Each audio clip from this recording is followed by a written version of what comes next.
மகாநதி அடுத்த வர எபிசோடில் பார்த்திங்க அப்படின்னா சாரதா வந்து பசுபதி காலில் வந்து கெஞ்சுவாங்க. இந்த வீட்டை வந்து அவ்வளோ கஷ்டப்பட்டு வாங்கணும், நீ என்னை விட்டு கொடுத்துரு அப்படின்னு சொல்லி.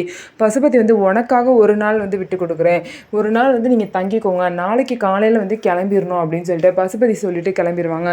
நாளைக்கு வந்து என்ன பிரச்சனை பண்ண போகிறானோ அப்படின்னு சொல்லிட்டு எல்லாருமே பயந்துட்டு உட்காந்துருப்பாங்க.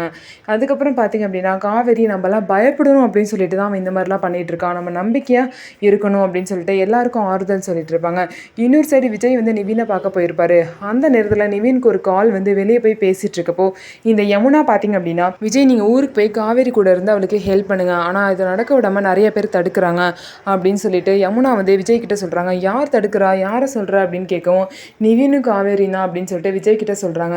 நிவினுக்கு இன்னும் காவேரி மேலே உள்ள லவ் வந்து இன்னும் போகலை, காவேரி இன்னும் நிவின் வந்து மறக்கலை, அதனால தான் இந்த மாதிரிலாம் பண்ணிட்டு இருக்காரு அப்படின்னு சொல்லிட்டு யமுனா விஜய் கிட்ட சொல்லுவோம். விஜய் பார்த்தீங்கன்னா கொஞ்சம் கூட கோவப்படாமல் யமுனாவை பற்றி சிரிக்கிறாரு. சிரிச்சுட்டு என்ன யமுனா இவ்வளோ கேவலமான ஒரு மைண்டோட இருக்க, இப்படி ஒரு மைண்டோட நீ எப்படி கலெக்டர் ஆவ அப்படின்னு சொல்லிட்டு கேட்குறாரு.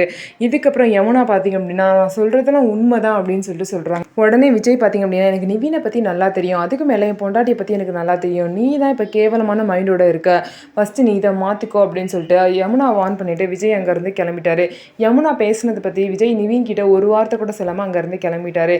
இதனால யமுனாவை பற்றி விஜய்க்கும் நல்லாவே புரிஞ்சிருக்கும். இனிமேல் விஜயும் வந்து உஷாராக இருப்பார். ஸோ என்ன நடக்க போகுது அப்படிங்கிறத பொறுத்திருந்து பார்க்கலாம். நம்ம வீடியோ உங்களுக்கு பிடிச்சிருந்தா நம்ம வீடியோ லைக் பண்ணிக்கோங்க, மறக்காமல் நம்மளோட சேனலை சப்ஸ்கிரைப் அண்ட் ஹைப் பண்ணிவிட்டு பாருங்கள்.